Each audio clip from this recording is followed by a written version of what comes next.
परमेश्वर यहोवाची स्तुती असो. महत्वाचे आमीन. पिता परमेश्वर, आम्ही जे वचन वाचत आहे आणि सांगत आहे ते समजण्याची शक्ती समोरच्या माणसाला दे. माझ्या पिता परमेश्वर, ते वचनाचा अर्थ काय आहे, कशासाठी आहे ते त्यांना समजू दे आणि ते वचन रिसिव्ह करता येऊ द्या. येशूच्या नावे आमीन. धन्यवाद येशू. बघा, परमेश्वर म्हणत आहे की तुम्ही आपल्या भाषणाने मला कंटाळा आणला आहे. तर ते कोणतं भाषण आणि कसलं भाषण, असं तुम्ही काय बोललेलं आहे ते परमेश्वर तुमचा कंटाळा आलेला आहे, ते आता आपण वचनातून पाहूया. तरी तुम्ही म्हणता आम्ही कशाने त्याला कंटाळा आणला आहे. तुम्ही म्हणता प्रत्येक दुष्कर्मी इसम परमेश्वरच्या दृष्टीने चांगला आहे व तो त्या संबंधाने संतुष्ट असतो, नाहीतर नाही करणारा देव आहे कोठे, अशाने तुम्ही त्यास कंटाळा आणला आहे. आम्ही मलाकी अध्याय 2 पार्टमध्ये 17वं वचन आहे. परमेश्वर म्हणतो तुम्ही असल्या भाषणाने मला कंटाळा आणलेला आहे.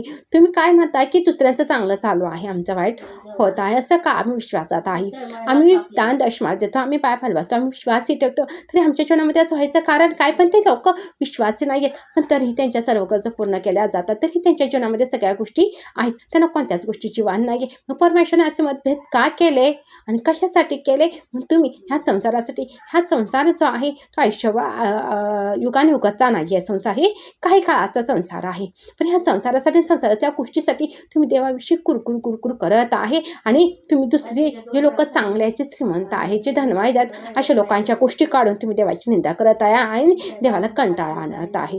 हे माझ्या मित्रांनो, असं करू नका. आज तुम्हाला ज्या परिस्थितीमध्ये ठेवलेलं आहे देवाने, हे तुमच्या चांगल्यासाठी ठेवलेलं आहे. कारण एका वचनात परमेश्वर म्हणतो की मनुष्य केवळ अन्न पाण्याने नाही, तर परमेश्वरच्या मुखातून निघणाऱ्या वचनाने जिवंत राहणार आहे. आम्ही म्हणजे तुम्ही अन्न पाण्याने नव्हे, तर परमेश्वरच्या मुखातून निघणाऱ्या वचनाने जिवंत राहणार आहे, हे तुम्हाला कळावं म्हणूनसाठी आज तुम्ही ज्या परिस्थितीमध्ये आहे त्या परिस्थितीमध्येच तुम्ही धन्यवाद देणं आणि देवाचे आभार मानणं गरजेचं आहे. आम्ही का? तर जे श्रीमंत लोकांचे धनवान आहेत, तर ती लोक देवाची कदर कधीच करत नाही, तर ते देवाला धन्यवादही देत नाहीत. तर ते म्हणतात आम्ही आमच्या कष्टाने कमवलेला धन आहे हे.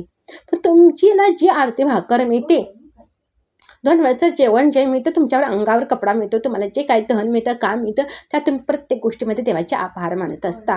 म्हणून ते आभार मानण्यासाठी परमेश्वरची तुम्ही कदर करावी आणि हे सर्व काय आहे ते देवानेच दिलेलं आहे. ह्या गोष्टीची तुम्हाला जाणीव व्हावी म्हणून परमेश्वर तुम्हाला लागल तेवढंच देतो. पण तुम्हाला कधी उपवाशी ठेवत नाही किंवा तुम्हाला ठोकर खायची किंवा रस्त्यावर जायची सुद्धा वेळ देत नाही. पण तुम्ही आभार देणं आणि जे दिले त्यात समाधान गरजेचं आहे. तुम्ही ह्या संसारासाठी, तुमच्या नवरा बायको मुलाबाळांसाठी जर देवाशी वाद घालत असेल, तर वचनात परमेश्वर म्हणतो जो कोणी आपल्या जन्मदात्याशी वाद घालतो तो शापित आहे.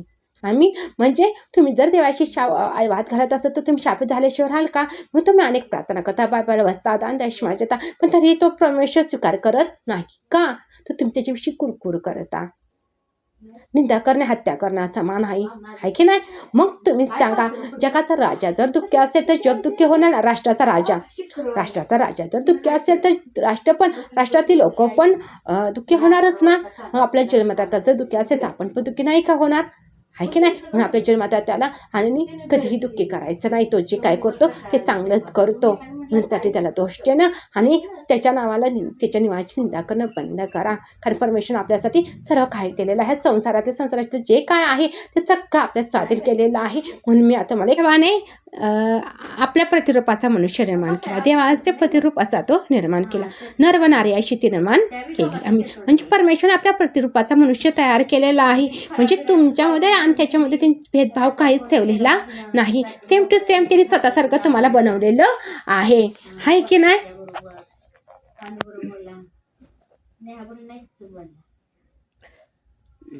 नर आणि नारी अशी ती निर्माण केलेली आहे, पण आपल्याच प्रतिरूपाचं निर्माण केलेली आहे. 28 देवाने त्याला आशीर्वाद दिला. देव त्यांना म्हणाला, फलद्रूप व्हा, बहुगुणित व्हा, पृथ्वी व्यापून टाकावती, सत्तेखाली आणा. आम्ही म्हणजे परमेश्वराने काय केलेलं आहे? नर आणि नारी केलेली आहे आणि त्यांना आशीर्वाद दिलेला आहे.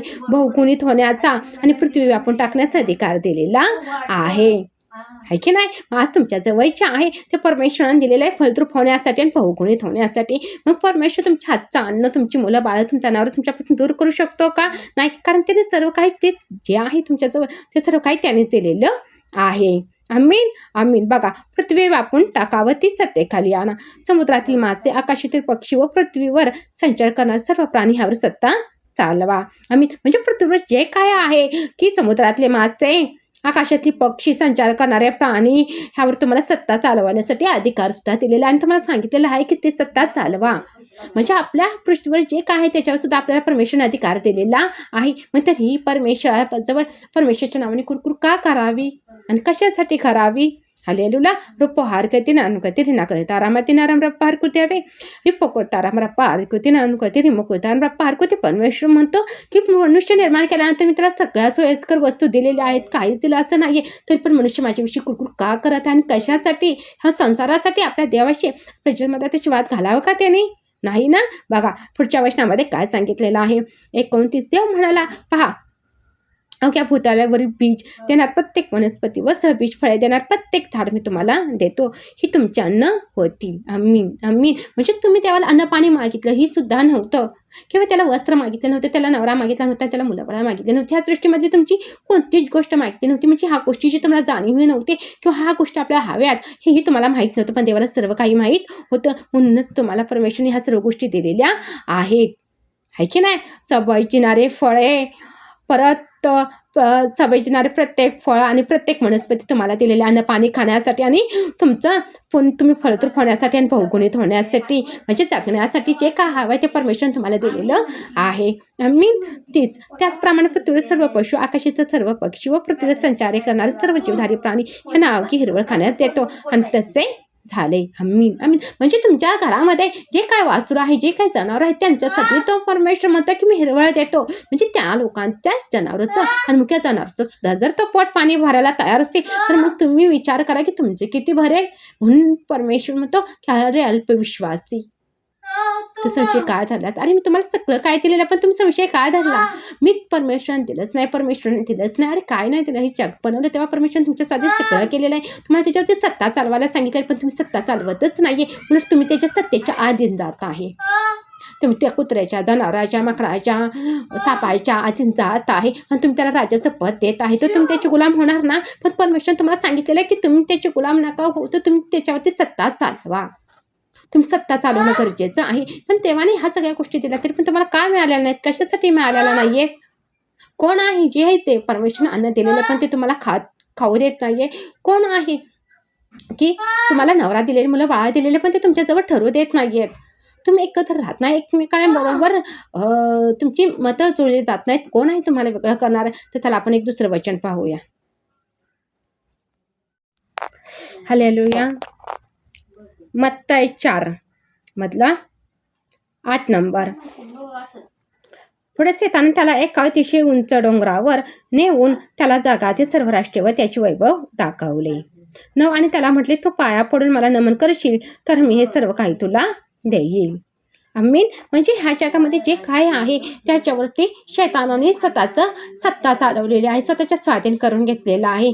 तो येशूला सुद्धा म्हणत की तुम्हाला नमन कर म्हणजे हा सगळा जगातल्या गोष्टी तुला देईन. तो शैतान आज तुम्हाला म्हणत आहे की तू मला नमन कर तर मी तुम्हाला ह्या सगळ्यातल्या जगातल्या वस्तू देईल, अन्यथा नाही. मग तुम्ही त्याच्या पाया पाडायला तयार होत नाही, म्हणून ते तुमच्या गोष्टी, तुमच्या घरातलं सुख समाधान विसकून घेत आहे. आज तुम्हाला परमेश्वर सगळं दिलेलं आहे, पण तरीही तुमच्या हातामध्ये नाही. ह्याचं कारण आहे की तो शैतानाने तुमच्या सगळ्या गोष्टीवरती, तुमच्या मुलाबाळावरती, तुमच्या अन्न पाण्यावरती, तुमच्या जनावरांवरती, तुमच्या शेतीवाडीवरती त्यांनी स्वतःची सत्ता चालवलेली आहे आणि त्यांनी स्वतःच्या स्वाधीन केलेलं, म्हणजे त्याच्यावरती अटॅक करून तो बसलेला आहे. का तर तुम्ही खाऊन पिऊन राहू नये, तुमची मुलं बाळ तुम्ही सगळी मिळून देवाची महिमा करू नये आणि देवाला विचारू नये म्हणूनसाठी आणि देवाच्या अजून जाऊ नये म्हणूनसाठी. तर बघा इथं का लिहिलेलं आहे. हालेलुया. 10 तेव्हा येशू त्याला म्हणाला, अरे सैताना चालता हो, कारण असं शास्त्र लेख आहे की परमेश्वर तुझा देव ह्याला नमन कर व केवळ त्याचीच उपासना कर. आम्ही म्हणजे काय आहे की येशूनी स्वतः त्याला शैतानाला आज्ञा दिली, म्हणजे शैताना तटवलेला आहे. शैतानाला येशूने स्वतः तटवलेलं की अरे सैताना चालता हो, कारण अशा शास्त्रात लिहिलं आहे की परमेश्वरास नमन कर आणि त्याचीच उपासना कर. आम्ही पण तुम्ही काय करताय? तुम्ही देवाला, ज्या देवाने दिलेलं आहे त्याचं नमन करणार, त्याला नमन करायचं सोडून त्याची उपासना करायची सोडून तुम्ही त्याला दोष देत आहे. म्हणूनच तुमच्यापासून हे दुरावले गेलेले, कारण शैतानाला माहीत आहे की तुम्ही देवाला दोष नाही दिला तर तुम्हाला ह्या सगळ्या गोष्टी प्राप्त होणार. म्हणून तुम्ही देवाला दोषीनं बंद करा. देवाची महिमा होऊ नये, तुम्हाला देवाने जे काय दिलेलं आहे ते तुम्ही खाऊन पिऊन सुखी राहू नये, तुमचं कुटुंब एकत्र येऊन देवाची महिमा करू नये म्हणून त्या शैतानाने तुम्हाला देवापासून दूर केलेलं आहे. तर ह्या संसारासाठी नवरा बायका मुलाबाळांसाठी सोन्या चांद्यासाठीच तुम्हाला शैतानाने परमेश्वरापासून दूर केलेलं आहे. जसं ईश्वरने त्या शैतानाला चालता हो म्हटलं तसंच तुम्ही पण त्या शैतानाला चालता हो म्हणणं गरजेचं आहे. ज्यांनी तुमच्या नवऱ्यावर, तुमच्या मुलाबाळावर, तुमच्या धन झाल्यावरती, तुमच्या जमीन जुमल्यावरती, तुमच्या जे काय आहे देवाने दिलं त्याच्या सगळ्यावरती अटॅक करून म्हणजे एक सत्ता चालवत आहे, ती सत्ता त्याच्या हातून विस्कवून घ्या. त्याला हाकलून द्या, त्याला जा म्हणा आमच्या जीवनातून. मग तो निघून जाईल आणि मग ती जे काही तुमचं आहे परमेश्वराने दिलेलं आहे ते तुमच्या स्वाधीन येईल. म्हणून 11व्या वचनामध्ये काय सांगते, मग शैतान त्याला सोडून निघून गेला. पहा देवदूताने येऊन त्याची सेवा केली. आमीन. तुम्ही त्याला चालता हो आणि त्याचा अधिकार त्याच्या हातून तुमचा अधिकार तुमच्याजवळ जे आहे ते त्यांनी विस्कावून घेतलेला आहे. तो अधिकार तुम्ही त्याला देणं बंद करा. त्याच्याकडून सत्ता विस्कवून घ्या.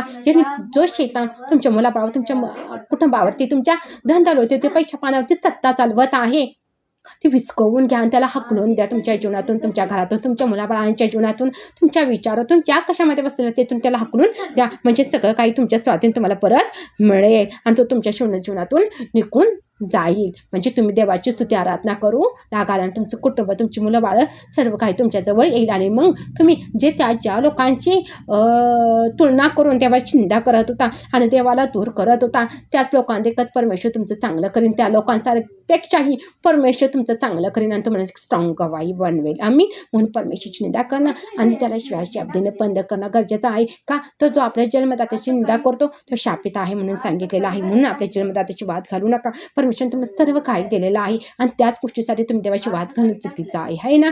देवाने सगळं दिलेलं आहे पण तुम्हाला ते शैतान आहे जो तुम्हाला मिळवू देत नाही, तुम्हाला खाऊन पिऊन देत नाही, तुम्हाला सुखी होऊन देत नाही. का तर तुम्ही खाऊन पिऊन राहिले, तुमच्याबरोबर जवळ नवरा मुलं बाळ राहिली तर तुम्ही देवाची स्तुती आराधना करा, देवाचं नाव मोठं होईल आणि तुम्ही एक स्ट्रॉंग गवाही होईल. म्हणून शैतान तुमच्या कार्यामध्ये अडथळण्याचा प्रयत्न करत आहे. म्हणून तुम्ही सावध होणं गरजेचं आहे. तर तुम्ही देवाची उपासना करा, त्याला नमन करा आणि हे जी तुम्हाला तुमच्यापासून विस्कवलं गेलेलं आहे तुमच्या चुकीमुळे, म्हणजे कशामुळं की तुम्ही जे देवाच्याविषयी अपराध केलेले आहे, देवाची निंदा करून त्याशिवाय शाप देऊन अनेक पाप आहेत जे तुमच्या देवाच्या मध्यस्थी आलेले आहेत, त्याच्यामुळे तुम्ही देवापासून दुरावला गेलेला आणि ही जी परमेश्वर दिलेलं आहे ते पण विस्कवून घेण्यात आलेलं आहे. म्हणूनसाठी तुम्ही देवाच्या आधीने त्याची उपासना करा, त्याला नमन करा, म्हणजे जे काय आहे ते तुमचं तुम्हाला परत सगळं काही मिळेल. येशूच्या नावी आमीन. धन्यवाद येशू, धन्यवाद माझ्या पिता परमेश्वरा. पवित्र आत्मा जे कोणी हे वचन ऐकत आहे त्यांच्या जीवनामध्ये कार्य कर माझ्या पिता परमेश्वरा. आणि तू जे काही त्यांना दिलेलं आहे, ह्या पृथ्वीवरचं सत्ता दिलेलं अन्न पाणी त्यांच्या गरजेसाठी दिलेलं आहे ते सगळं त्यांना दिलेलं आहे. त्या गोष्टीची त्यांना जाणीव होऊ दे माझ्या पिता परमेश्वरा. जो शैतान त्यांना सुखी राहून देत नाही, त्यांच्या मुलाबाळांना त्याच्या जवळ येऊन देत नाही आणि त्याच्या कुटुंबाला एकत्र होऊन तुझी स्तुती आराधना करून देत नाही, त्या शैतान त्यांच्या जीवनातून निघून जाण्याची आज्ञा कर माझ्या पिता परमेश्वर. त्यांना अशी जे आशीर्वाद आहे त्यांना सुख समृद्धी दे माझ्या पिता परमेश्वरा. आणि ते जे काय प्रार्थना करत आहे ते ऐकून घे माझ्या पिता परमेश्वरा. हालेलुया. रामरप्पा हरकुती ना कोता रामरप्पा हरकुती ती मरा मरा मरा मकुती नान पत्र मानकुती नानपत्र मानकुती होत का द्या करा बापा कुती नानपत्र मानकुती होत का द्यावे. स्पर्श कर, ब्लेस कर, अशी जे आशीर्वाद आणि शांती द्या येशूच्या नावे आमीन आमीन. जो कोणी हे वचन ऐकून रिसीव्ह करेल आणि देवाची निंदा करणं त्याला शिवाय शाप देणं बंद करेल आणि शिवाय त्याची उपासना कर, देवाची उपासना करेन, त्यालाच नमन करेन, परमेश्वर त्याच्या जीवनामध्ये कार्य करणार आहे. त्याच्यापासून जे काही शैताने विस्कवून घेतलेला आहे तो परमेश्वर त्याची त्यालाच परत स्वाधीन करणार आहे आणि शैतान त्याच्या जीवनातून निघून जाण्याची आज्ञा करणार आहे. शिवाय त्यांचं जीवनही सुखरूप ठेवणार आहे आणि त्यांना एक स्ट्रॉंग गवाही बनवणार आहे. येशूच्या नावे आमीन. धन्यवाद येशू, धन्यवाद माझे पिता परमेश्वर. हालेलुया.